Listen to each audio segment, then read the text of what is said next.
ce moment même, vos cellules adipeuses envoient des signaux chimiques directement à votre foie. Elles transmettent également des informations vers votre cœur. Et si elles sont stressées, elles peuvent littéralement ordonner à votre pancréas de cesser tout simplement de fonctionner. Bienvenue dans ce nouvel épisode du SciSport Podcast où nous approfondissons notre compréhension du sport et de la santé. Je m'appelle Pierre Dobreau, je suis docteur en sciences du sport et cofondateur de SciSport.com. Dans cet épisode, nous allons voir comment le tissu adipeux, votre graisse, n'est pas simplement une charge inerte et disgracieuse que vous traînez sans cesse avec vous, mais qu'il est en fait l'organe endocrinien le plus bavard, le plus agressif et le plus influent de tout le corps humain. Pendant des décennies, le tissu adipeux a été traité comme un tissu inerte, qui servait de compte bancaire biologique où les calories excédentaires étaient déposées. Et nous pensions que ces calories restaient là sans rien faire, jusqu'à ce qu'elles soient brûlées. Pourtant, la littérature scientifique récente révèle un centre de commande dynamique extrêmement complexe. La graisse ne se contenterait pas de stocker de l'énergie, elle dicterait activement votre santé métabolique, votre réponse immunitaire et même votre vulnérabilité aux infections virales.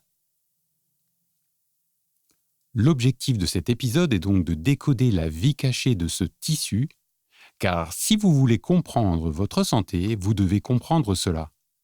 Nous allons nous plonger directement dans l'architecture microscopique de la graisse, nous allons explorer pourquoi la taille physique de vos cellules adipeuses a de l'importance, et enfin, nous explorerons l'idée contre-intuitive que la clé du traitement des maladies métaboliques pourrait, en fait, consister à forcer votre corps à créer davantage de cellules adipeuses, à produire plus de graisse pour être en meilleure santé. Car lorsque le tissu adipeux devient dysfonctionnel, il peut provoquer une défaillance systémique qui attaque activement d'autres organes vitaux.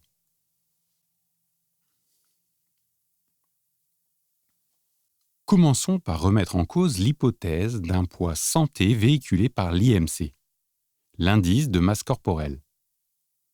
On assimile généralement l'excès de poids à une mauvaise santé. Si vous êtes techniquement en surpoids, c'est que votre métabolisme doit être défaillant.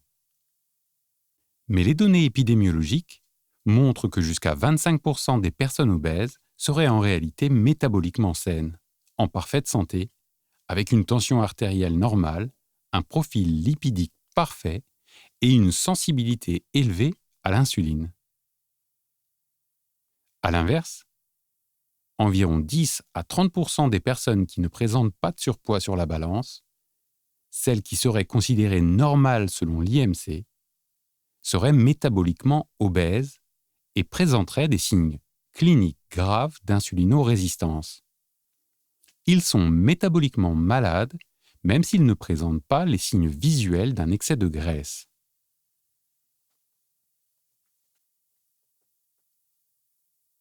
Cela explique donc pourquoi vous pourriez avoir un ami qui est techniquement en surpoids, mais dont les analyses sanguines annuelles s'avèrent impeccables, alors qu'une personne mince en apparence pourrait être confrontée à un prédiabète. L'indicateur traditionnel que nous utilisons pour cela, l'IMC, semble tout simplement passer à côté de la réalité. Le problème avec l'IMC, c'est son origine.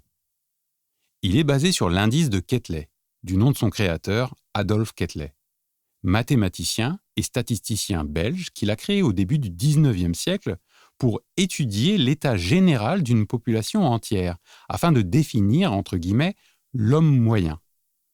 Il n'a donc jamais été conçu pour un diagnostic de santé individuelle.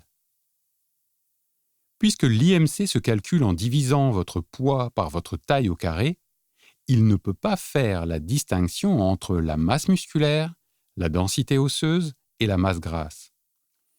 Il ne peut certainement pas vous dire comment cette graisse se comporte au niveau microscopique. De plus, il ne tient pas compte de l'âge, du sexe et de l'origine ethnique. Il est donc totalement aveugle à votre biologie réelle. Il est préférable aujourd'hui de se baser sur des analyses plus poussées, pour réellement caractériser l'état de santé métabolique d'un individu. Une classification qui pourrait remplacer l'IMC est l'EOS.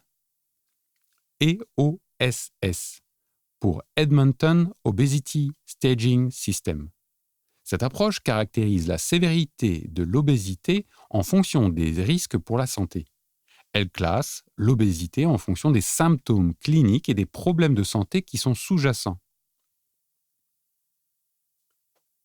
Il y a 5 stades, de 0 à 4, où le stade 0 pourrait correspondre à une personne ayant un IMC élevé mais absolument aucun symptôme métabolique.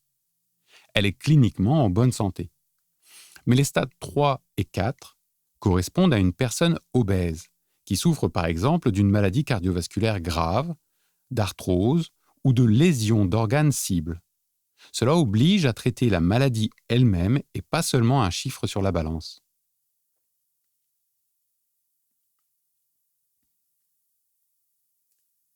Mais arrêtons-nous un instant sur l'étiquette « obésité métaboliquement saine ». Lorsqu'on plonge plus profondément dans la littérature scientifique, on s'aperçoit très rapidement que cet état est temporaire. L'obésité métaboliquement saine est plus commune chez les femmes, chez les jeunes et chez les populations d'origine européenne. Toutefois, cet état est généralement temporaire pour 40 à 50% de ces personnes qui basculent en quelques années vers un profil métaboliquement néfaste.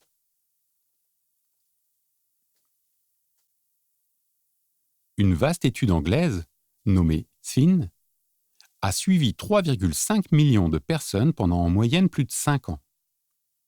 Elle a constaté que les sujets classés comme obèses, mais métaboliquement sains au début de l'étude, présentaient toujours un risque significativement accru d'événements cardiovasculaires à long terme par rapport aux personnes de poids normal.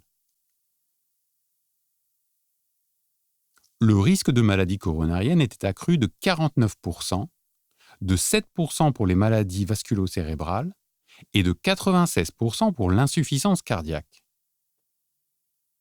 Le risque de mortalité, lui, était multiplié par 4 par rapport à celui d'une personne de poids normal.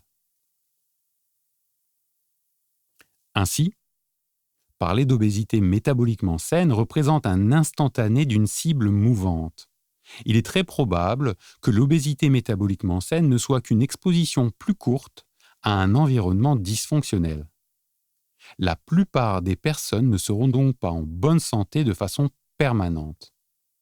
Ils n'ont tout simplement pas encore atteint leur point de rupture biologique spécifique. Et ce concept, ce point de rupture, est la pierre angulaire de notre discussion.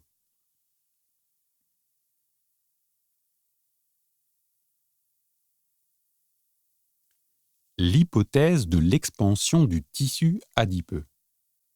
C'est là que la biologie commence vraiment à expliquer ce que nous observons au quotidien.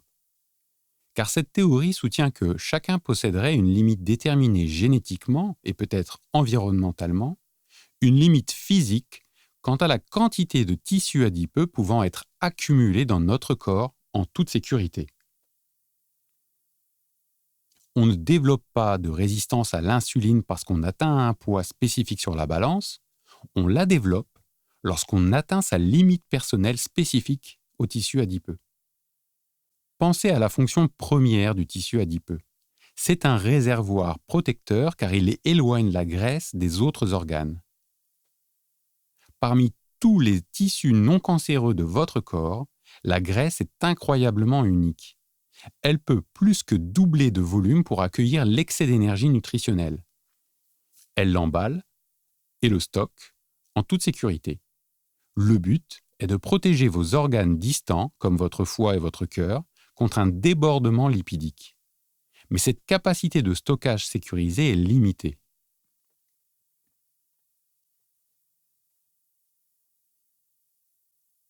Certaines personnes sont génétiquement dotées d'une capacité de stockage importante. Leur corps peut absorber et stocker une quantité massive d'énergie excédentaire. Le tissu adipeux s'étire, mais il tient bon. Ce sont les personnes obèses en bonne santé métabolique.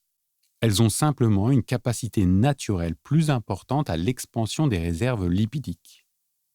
Mais d'autres personnes n'ont pas cette chance.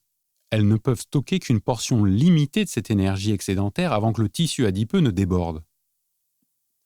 Et ce point de rupture correspond exactement au début de la résistance à l'insuline. Lorsque vous dépassez la plasticité naturelle de votre tissu adipeux, tout le système s'effondre. Vous manquez d'espace de stockage sûr, mais vous continuez à absorber l'énergie provenant de votre alimentation. L'énergie doit donc aller ailleurs. Elle déborde. Ces lipides envahissent le foie. Ils s'infiltrent dans vos muscles squelettiques. Ils enveloppent littéralement votre cœur. C'est ce que l'on appelle un dépôt de graisse ectopique. Et cela provoque un phénomène appelé l'hypotoxicité, qui est à l'origine de maladies métaboliques systémiques. Mais qu'est-ce qui définit réellement ce point de rupture ? Que se passe-t-il exactement au microscope lorsqu'elle franchit cette ligne rouge ? Pour comprendre ce point de rupture, nous devons d'abord examiner l'architecture du tissu lui-même. Le tissu adipeux dispose de deux mécanismes de croissance totalement distincts pour absorber l'excès d'énergie, l'hyperplasie et l'hypertrophie. Et le mécanisme privilégié par votre corps déterminera presque entièrement votre état de santé. L'hyperplasie du tissu adipeux est le mécanisme de protection sain. Elle implique l'adipogénèse, c'est-à-dire la création de nouvelles petites cellules adipeuses. Elles sont fabriquées à partir de cellules précurseurs indifférenciées, appelées des pré-adipocytes. Lorsque votre corps a besoin de stocker plus d'énergie, il construit simplement davantage de minuscules unités de stockage. Et surtout, tout en construisant ces nouvelles cellules, votre corps procède également à l'angiogénèse. Il construit de nouveaux vaisseaux sanguins. Il crée un réseau capillaire proportionné afin d'alimenter toutes ces nouvelles petites cellules en oxygène. Ainsi, l'infrastructure suit le rythme de la croissance. La matrice extracellulaire est remodelée en douceur, il y a très peu d'inflammation, le tissu adipeux se développe de manière modulaire et sûre.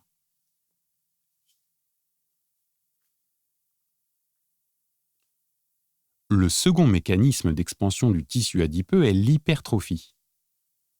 L'hypertrophie est potentiellement dangereuse. Elle survient lorsque le tissu adipeux ne parvient pas à recruter de nouveaux adipocytes. Alors, à la place, il force tout cet excès de lipides à entrer dans les cellules adipeuses matures existantes. Il les gonfle de force jusqu'à des proportions pathologiques massives.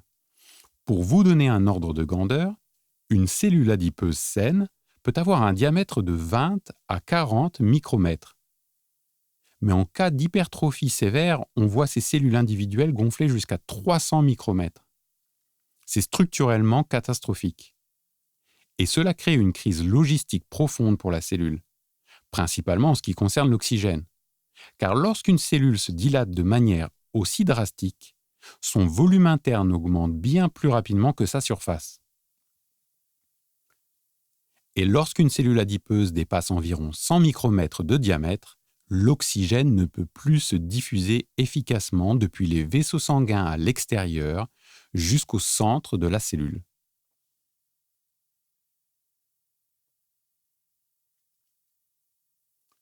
Dans le cas d'une hyperplasie saine, l'angiogénèse suit le rythme. Mais dans le cas d'une hypertrophie rapide, le gonflement physique des cellules comprime en fait la microvascularisation environnante. Elles deviennent donc si grosses qu'elles coupent leur propre approvisionnement en sang. Elles écrasent physiquement leurs propres capillaires. Et pour couronner le tout, la taille massive de la gouttelette lipidique à l'intérieur de la cellule augmente physiquement la distance que l'oxygène doit parcourir. La cellule commence donc littéralement à suffoquer. Et cette hypoxie localisée déclenche un mécanisme de survie cellulaire, le HIF1-alpha.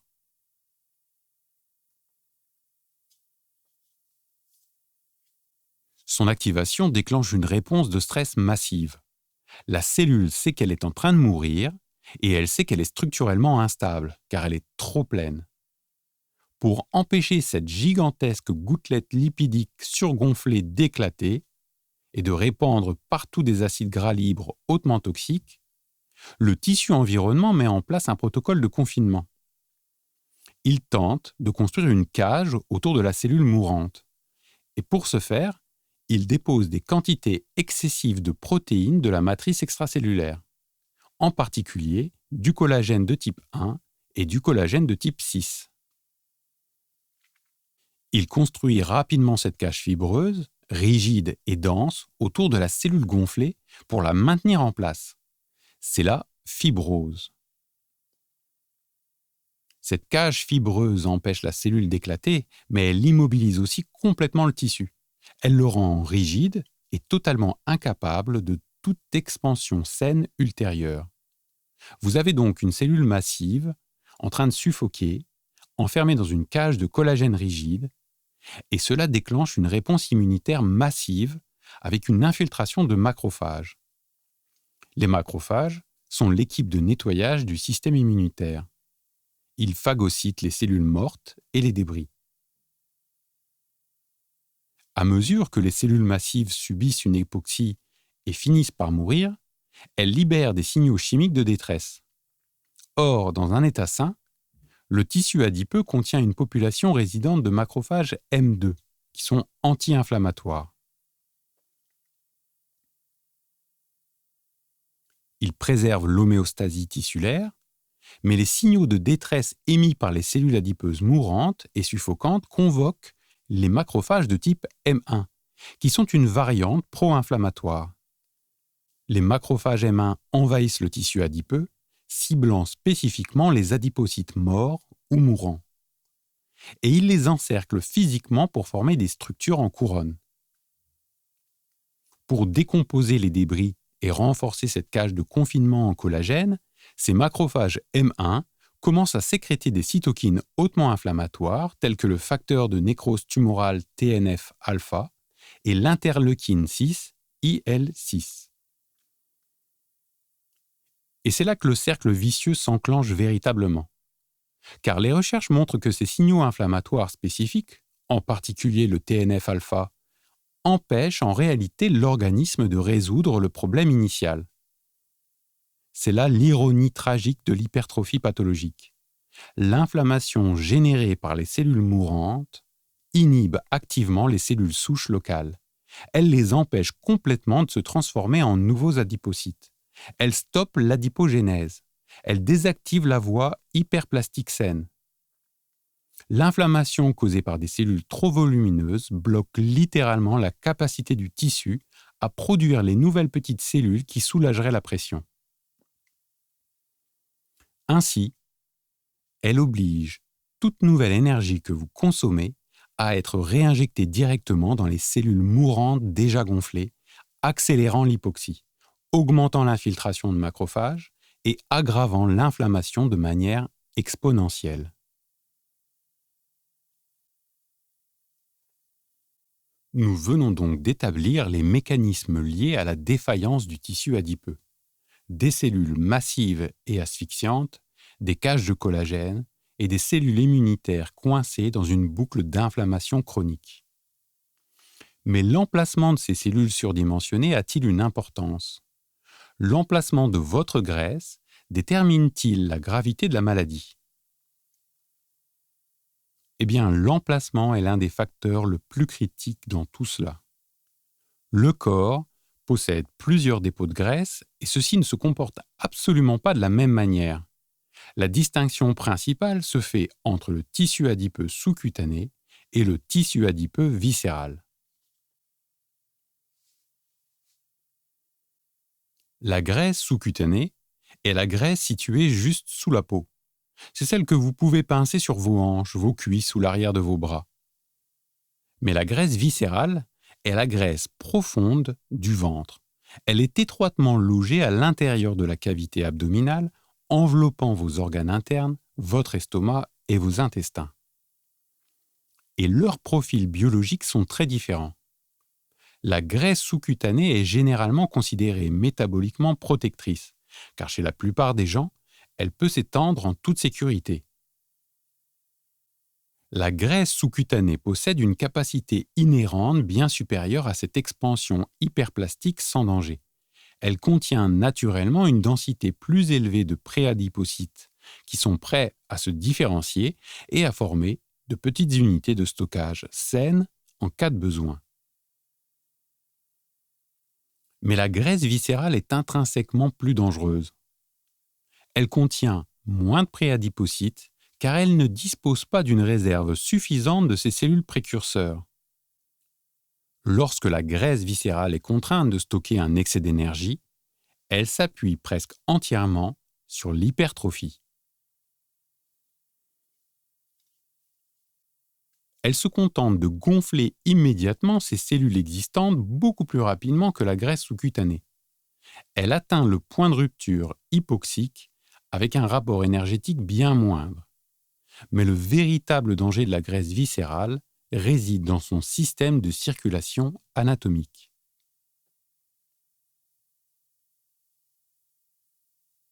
La graisse viscérale est principalement drainée par la veine porte. D'un point de vue évolutif, la veine porte est un système de distribution des nutriments incroyablement efficace. Elle recueille le sang de votre tractus gastro-intestinal, de vos intestins, et l'achemine directement vers le foie. Ainsi, le foie est le premier à recevoir tous les nutriments que vous venez de manger. Il les traite avant de les libérer dans la circulation générale. Mais la graisse viscérale se trouve justement dans ce même bassin de drainage. Ainsi, le drainage veineux de la graisse viscérale s'écoule directement dans cette veine porte. Et lorsque la graisse viscérale devient hypertrophique, s'enflamme et augmente la lipolyse, elle ne se contente pas de libérer les acides gras et d'autres molécules dans votre circulation sanguine générale. Elle déverse des acides gras libres et toutes les cytokines inflammatoires comme l'IL-6 et le TNF-alpha directement dans l'apport sanguin principal du foie.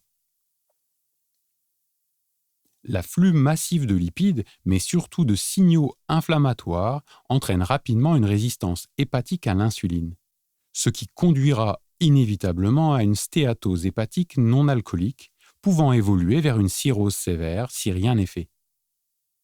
À l'inverse, la graisse sous-cutanée est drainée dans le système veineux systémique.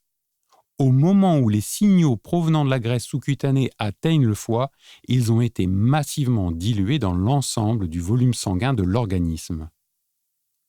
Cette différence fondamentale dans le comportement de la graisse sous-cutanée et de la graisse viscérale explique en partie les profils de risque métabolique distincts entre les hommes et les femmes.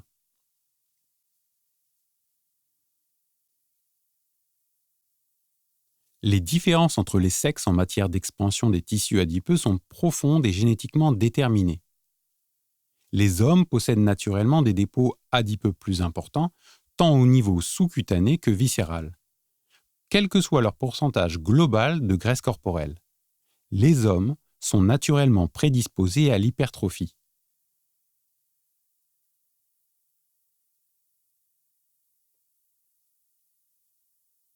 Les femmes préménopausées ont tendance à posséder une quantité nettement plus importante de petits adipocytes, en particulier dans le dépôt sous-cutané du bas du corps, la graisse glutéo-fémorale. Les femmes ont donc une capacité inhérente plus élevée pour cette expansion hyperplasique sans danger.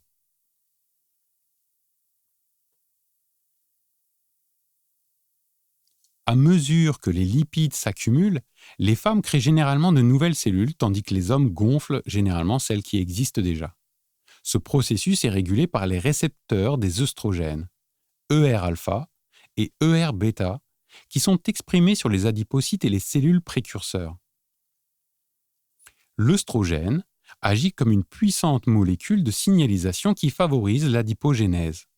Cette hormone stimule activement les cellules précurseurs pour qu'elles se divisent et crée de nouvelles unités de stockage.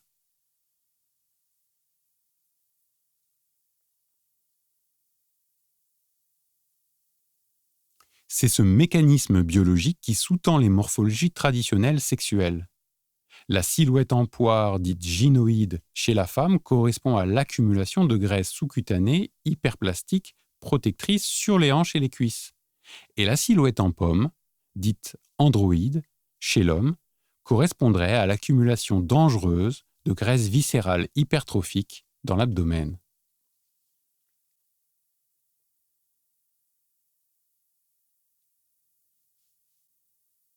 L'effet protecteur de l'œstrogène est très puissant.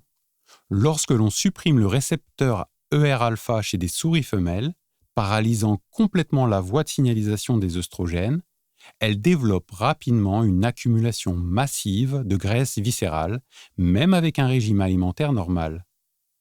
Le manque relatif naturel d'activité des récepteurs ER-alpha chez les hommes les rend très vulnérables au stockage des graisses au niveau viscéral.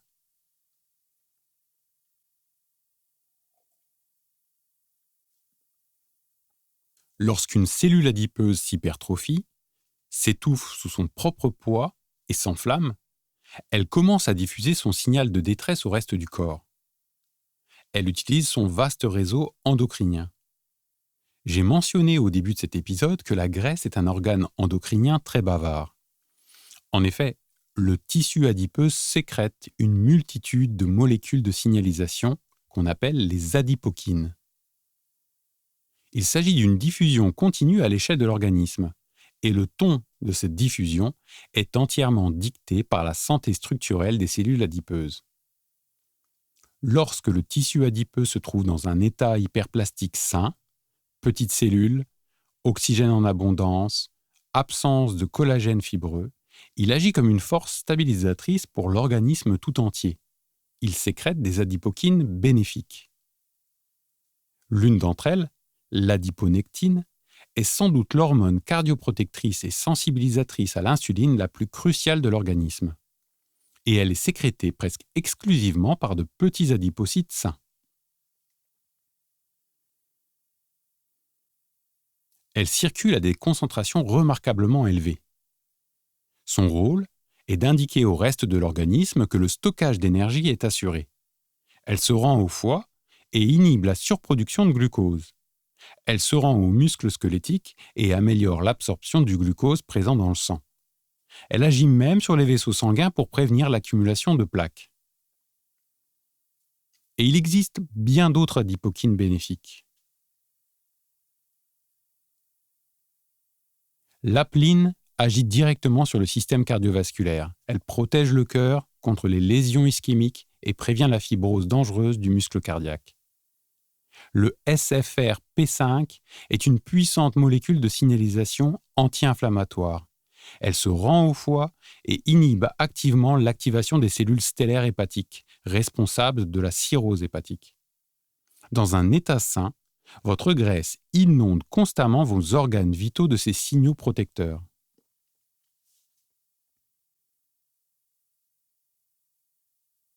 Mais l'hypothèse de l'expansion stipule que lorsque la graisse atteint sa limite, elle subit une hypertrophie pathologique.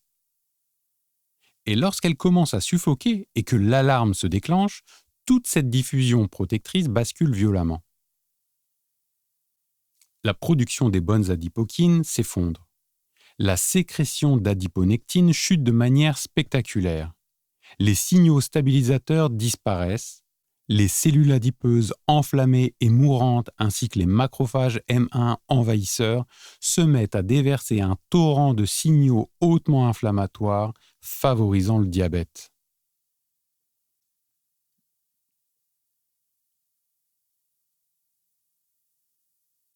La protéine de liaison rétinienne 4, RBP4, est sécrétée de manière agressive, ce qui agit comme un ordre d'attaque direct contre le foie. La leptine, qui dans un état sain signale simplement au cerveau que vous disposez de suffisamment d'énergie stockée, est libérée en quantité si massive et incessante que les récepteurs du cerveau en deviennent insensibles. La graisse ne se contente pas d'envoyer des messages d'inflammation. Elle diffuse un code génétique crypté pour reprogrammer activement les organes qui l'entourent, et cela nous amène aux exosomes.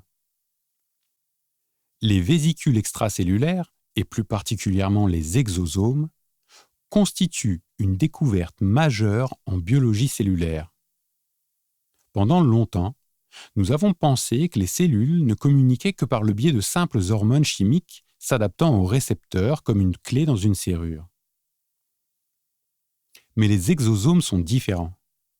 Ce sont des bulles microscopiques liées à des lipides que les cellules libèrent activement dans la circulation sanguine.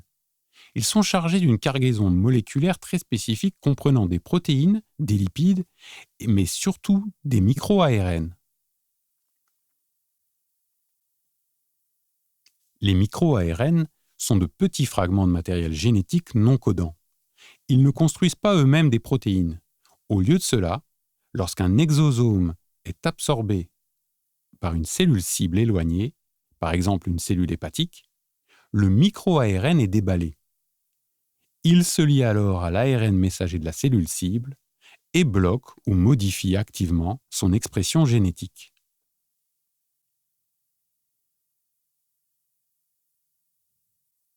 Ainsi, le tissu adipeux conditionne des fragments de son propre code génétique, les place dans des drones de livraison microscopiques et les achemine par la circulation sanguine pour réécrire le logiciel du foie.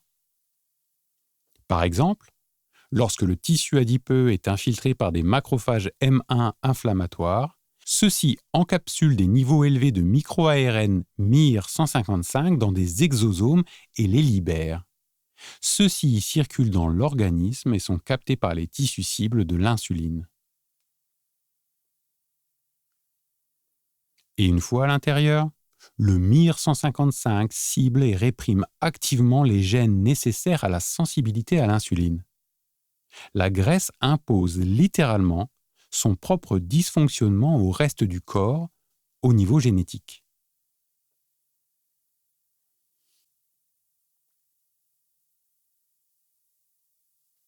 Voyons exactement qui est la cible de ces signaux toxiques lors d'une maladie métabolique chronique quotidienne.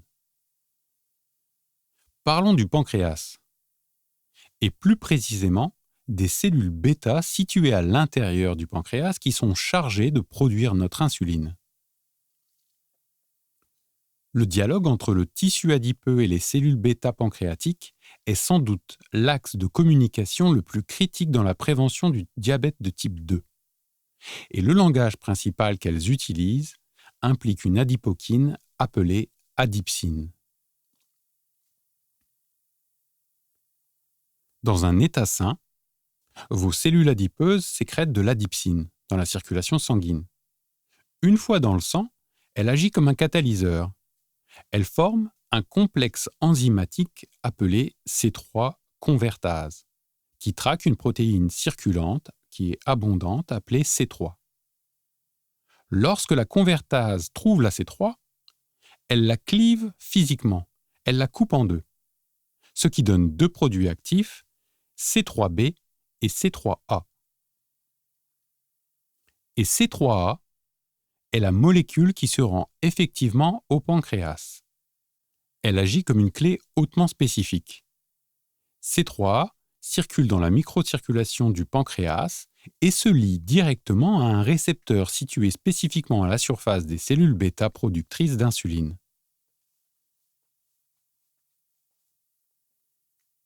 Cela déclenche une puissante cascade de signalisation en aval à l'intérieur de la cellule bêta.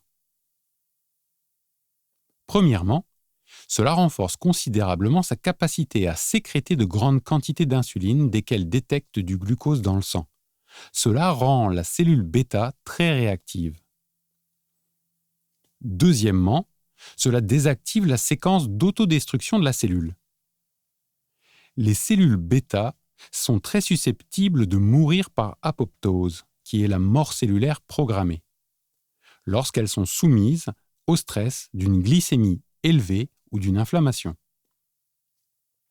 Et troisièmement, la voie C3a empêche les cellules bêta de se dédifférencier. Considérez une cellule bêta comme un ouvrier d'usine hautement qualifié et spécialisé dont le seul travail consiste à assembler des molécules d'insuline complexes. Et pour ce faire, la cellule lit en permanence des gènes spécifiques qui définissent son identité. Mais sous l'effet d'un stress métabolique chronique sévère, du type de celui causé par l'obésité et l'hyperglycémie, la cellule subit un épuisement profond. Pour simplement survivre à cet environnement toxique, La cellule met hors service son mécanisme spécialisé. Elle cesse de lire les gènes liés à l'insuline. Elle est toujours vivante, mais elle est totalement inutile pour le contrôle de la glycémie. Et c'est l'adipsine qui empêche cela de se produire.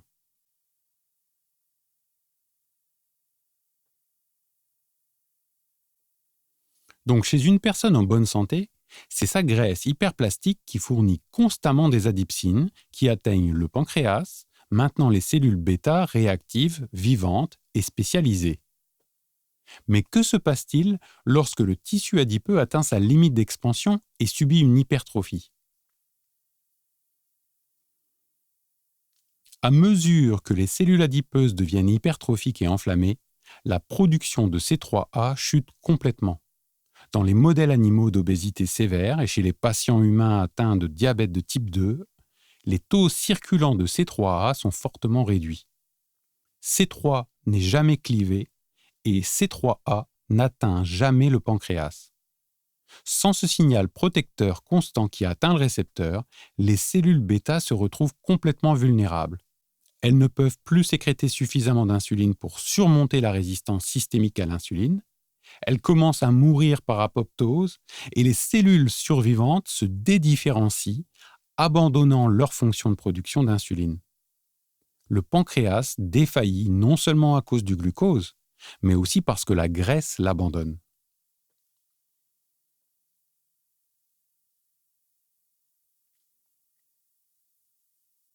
Mais le tissu adipeux dysfonctionnel ne se contente pas de retirer passivement son soutien au pancréas. Tout en laissant mourir les cellules bêta, il lance simultanément une attaque active et agressive contre le foie. Nous avons vu comment la graisse viscérale se déverse directement dans la veine porte menant tout droit au foie.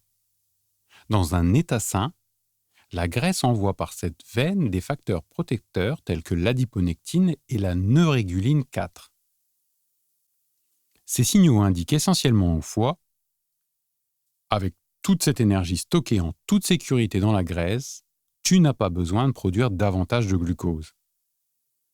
Mais lorsque le tissu adipeux viscéral tombe malade, le message toxique prend le contrôle de la veine porte. La graisse viscérale hypertrophique et hypoxique commence à déverser des quantités massives de RBP4 directement vers le foie. Cette protéine agit comme une commande de contournement directement prodiabétique.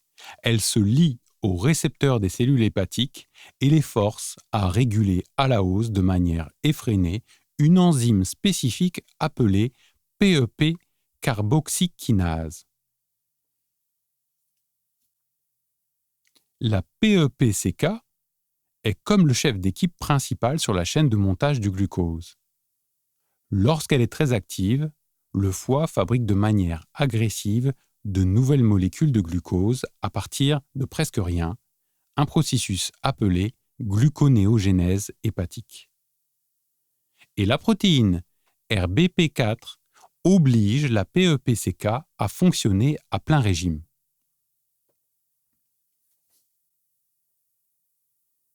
Ainsi, même si la personne présente déjà une glycémie élevée et stocke un excès d'énergie, le foie reçoit l'ordre chimique de pomper des quantités massives de glucose nouvellement fabriquées, totalement inutiles, qui passent directement dans la circulation sanguine.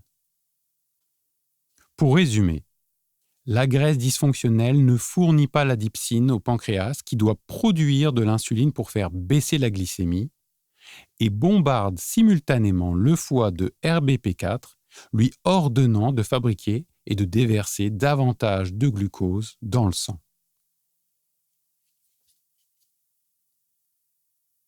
Il s'agit d'une défaillance de communication catastrophique, parfaitement synchronisée qui garantira le diabète de type 2. Et pour aggraver les choses, souvenez-vous de ces exosomes dont nous avons parlé avec les micro-ARN.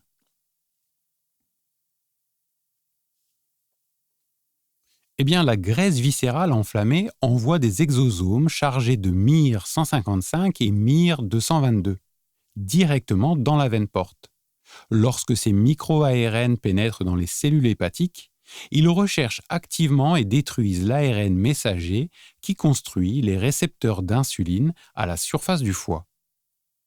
Ainsi, non seulement le foie reçoit l'ordre de produire un excès de glucose, mais les exosomes détruisent activement la capacité du foie à détecter les maigres quantités d'insuline que le pancréas en difficulté parvient encore à produire. Le foie devient donc profondément résistant à l'insuline, commence à stocker les lipides en excès déversés par la veine porte et développe rapidement une stéatose hépatique non alcoolique.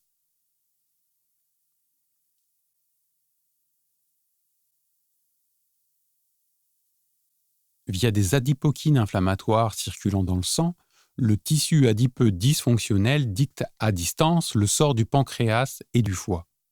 Mais l'influence de la graisse devient encore plus agressive.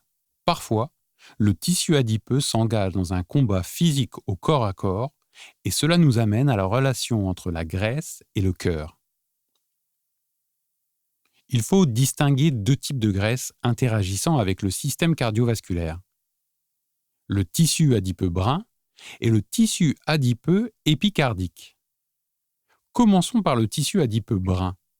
La graisse brune est une graisse hautement thermogénique. Elle brûle littéralement de l'énergie pour générer de la chaleur.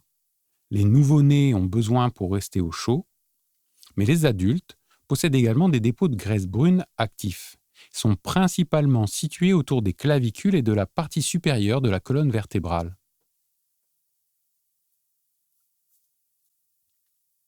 Le tissu adipeux brun est cardioprotecteur. Il ne se contente pas de brûler des calories, il sécrète sa propre classe unique de cytokines protectrices appelées batokines. Les batokines agissent comme des protecteurs à distance du tissu cardiaque. Par exemple, la recherche met en lumière des molécules telles que FGF21 et 12,13-diome. Ces molécules circulent dans le sang jusqu'au cœur et protègent activement le muscle cardiaque contre l'hypertrophie pathologique, comme lorsque le cœur s'épaissit à cause de l'hypertension artérielle, pour tenter de compenser en épaississant ses parois, ce qui conduit finalement à une insuffisance cardiaque. Les batokines envoient activement des signaux aux cellules du muscle cardiaque pour qu'elles résistent à cet épaississement dangereux et elles empêchent la formation d'un tissu cicatriciel rigide au sein du cœur. Ainsi, des volumes élevés de graisse brune active sont associés à une diminution des risques d'insuffisance cardiaque. Mais nous avons également le tissu adipeux épicardique. Et ce dépôt joue un rôle complètement différent, bien plus dangereux. Il est anatomiquement unique, et c'est précisément cette anatomie qui est à l'origine de son danger. Il s'agit d'un dépôt de graisse situé directement à la surface du cœur et autour des artères coronaires. Contrairement aux coussinets adipeux entourant vos reins ou vos intestins, il n'y a pas de membrane fibreuse qui sépare les cellules adipeuses du myocarde. Les cellules adipeuses et les fibres du muscle cardiaque partagent exactement la même microcirculation.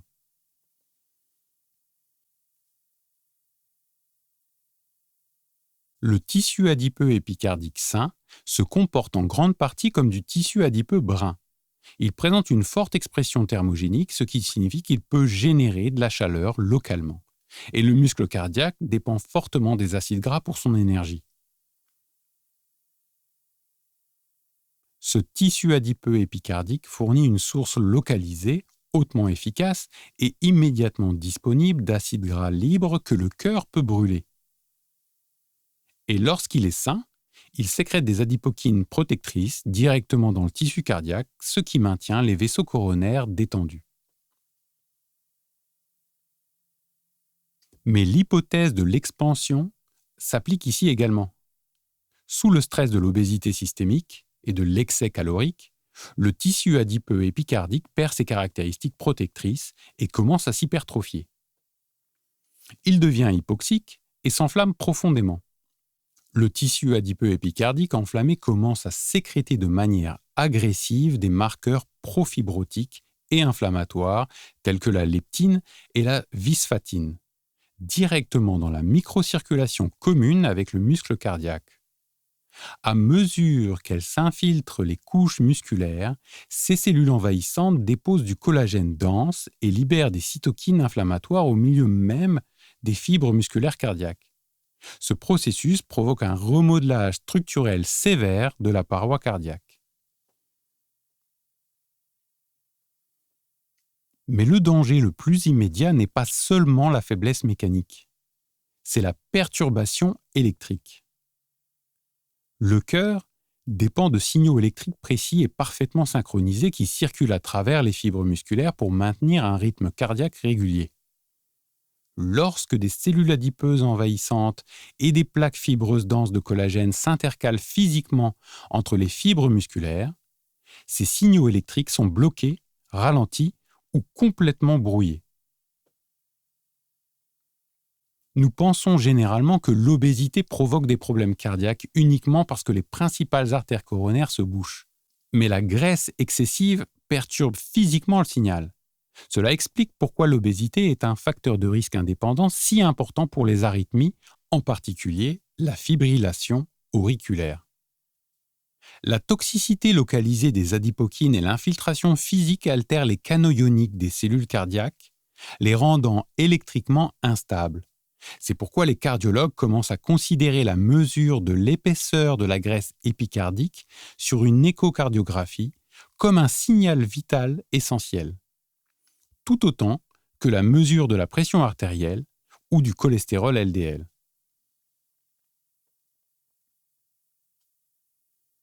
Tout ce que nous avons vu a des implications directes sur la manière de prendre en charge la santé métabolique.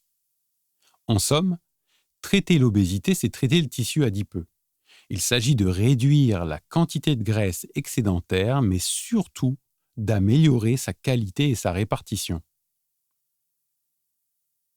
Cela commence par l'évaluation clinique. Au-delà du poids et de l'IMC, les professionnels de santé s'intéressent de plus en plus à la répartition de la graisse et aux signes de dysfonction du tissu adipeux. Par exemple, mesurer le tour de taille donne une idée du niveau de graisse viscérale. Un tour de taille élevé signant un risque plus important, même si l'IMC est normal.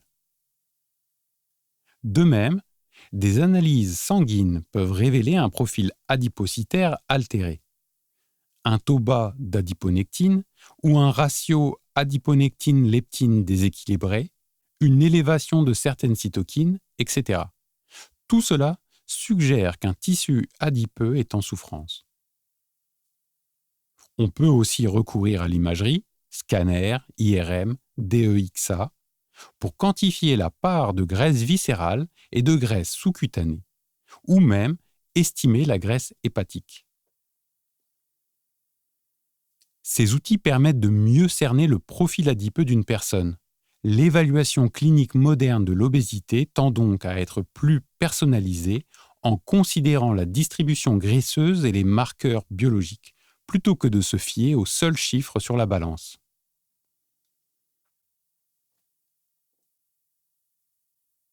Sur le plan des stratégies pour améliorer le tissu adipeux, on dispose aujourd'hui de plusieurs approches complémentaires.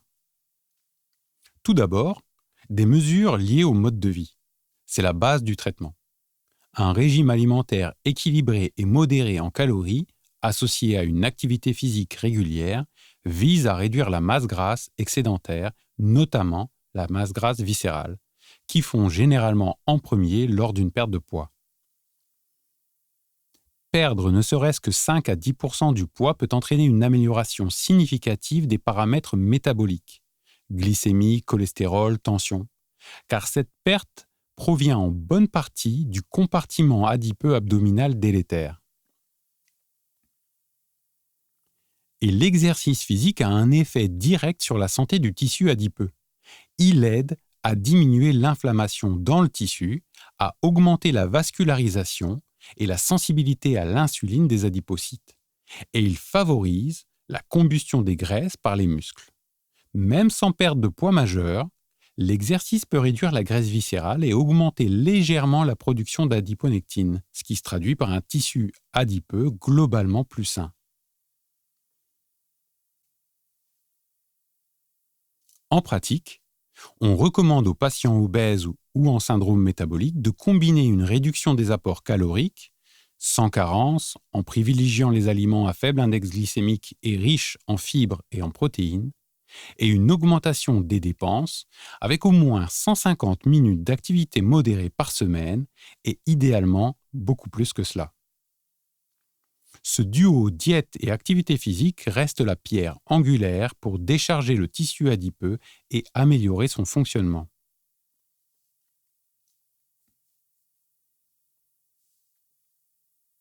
Pendant longtemps, la pharmacopée anti-obésité était limitée, mais récemment, de nouveaux médicaments très efficaces ont fait leur apparition.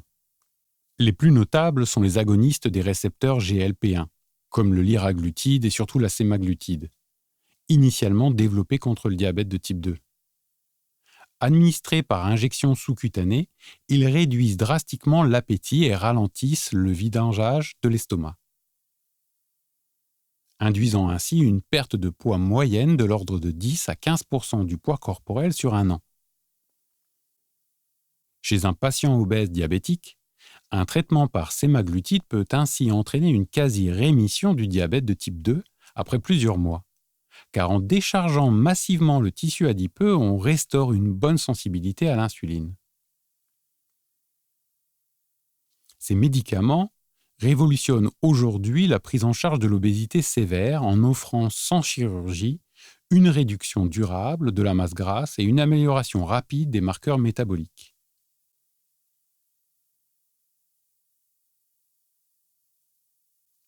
D'autres traitements existent, par exemple les inhibiteurs de SGLT2, comme la glyphosine, qui font éliminer du glucose par les urines, entraînant une perte de poids modeste de 2 à 3% en soulageant un peu le tissu adipeux. Un médicament plus ancien, le mirabegron, utilisé à la base en urologie, stimule quant à lui les récepteurs bêta-3 adrénergiques de la graisse brune. À forte dose, il peut augmenter la dépense calorique d'une centaine de kilocalories par jour en activant la thermogénèse brune, mais son usage est limité par des effets secondaires cardiaques. La recherche continue pour trouver des molécules qui pourraient stimuler la graisse brune ou induire le browning de façon sélective, sans danger pour le cœur. Une autre classe de médicaments antidiabète, les glitazones, agissent différemment. Au lieu de faire maigrir, ils augmentent la capacité de stockage du tissu adipeux sous-cutané en favorisant l'hyperplasie adipocytaire. Donc paradoxalement, les patients sous glitazone prennent un peu de poids, mais voient leur insulinosensibilité s'améliorer car le gras est redirigé vers des stocks sous-cutanés plus sains et libère le foie et les muscles de la surcharge lipidique. Donc c'est un véritable changement de paradigme, traiter l'obésité en augmentant la qualité de la graisse plutôt qu'en la supprimant. Toutefois, ces médicaments ne sont pas utilisés couramment dans l'obésité en raison de leurs effets indésirables, mais ils démontrent qu'agir sur la répartition du gras peut soigner le métabolisme. Pour les obésités morbides, la chirurgie bariatrique est une option très efficace. Des techniques comme la sleeve gastrectomie ou le bypass gastrique consistent à réduire la taille de l'estomac et ou à détourner une partie de l'intestin afin de réduire la faim et de provoquer une restriction calorique majeure. Ces interventions aboutissent typiquement à une perte de poids massive, souvent plus de 25% du poids initial sur un an. Cette fonte spectaculaire du tissu adipeux s'accompagne d'améliorations métaboliques rapides. La plupart des patients voient leur diabète de type 2 entrer en rémission, leur tension artérielle baisser et leur inflammation systémique se résorber en grande partie. On assiste en quelque sorte à un reset du tissu adipeux et du métabolisme. Bien sûr, la chirurgie est invasive et réservée aux cas les plus graves, mais ces effets soulignent à quel point décharger le tissu adipeux peut presque guérir les maladies métaboliques associées.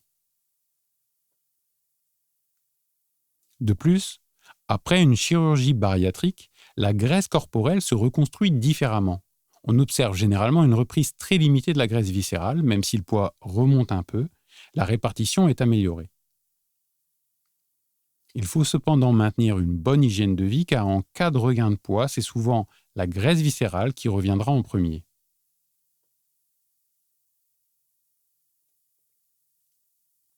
En pratique, la prise en charge optimale de la santé adipocytaire est souvent multimodale.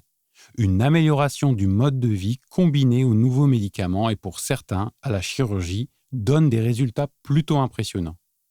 L'important est de soulager durablement le tissu adipeux de son excès et de restaurer son fonctionnement normal. Cela profite non seulement au poids, mais à l'ensemble du métabolisme de la personne.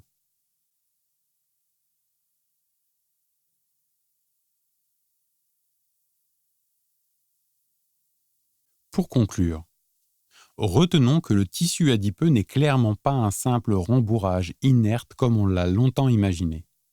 C'est un organe dynamique, doué d'une étonnante plasticité et qui joue un rôle central dans notre équilibre métabolique. La distribution anatomique de ces graisses fait toute la différence en termes de santé. Une graisse majoritairement sous-cutanée pourra être relativement bénigne, alors qu'une accumulation viscérale peut, on l'a vu, se révéler toxique pour l'organisme. Le tissu adipeux a la capacité de s'adapter aux fluctuations d'énergie en stockant plus ou moins de lipides, en fabriquant de nouveaux adipocytes au besoin, en modifiant la taille de ses cellules ou en changeant son profil, comme avec le browning. Tant que cette plasticité est suffisante, la graisse peut s'étendre de façon saine. Mais lorsqu'elle atteint ses limites avec des adipocytes trop gros, de l'hypoxie, de l'inflammation chronique et de la fibrose, le tissu adipeux devient dysfonctionnel et devient le point de départ d'une cascade de troubles métaboliques incluant l'insulinorésistance, la dyslipidémie, la stéatose hépatique et bien d'autres problèmes. En ce sens, l'obésité se raconte comme l'histoire d'un tissu adipeux d'abord sursollicité, puis débordé.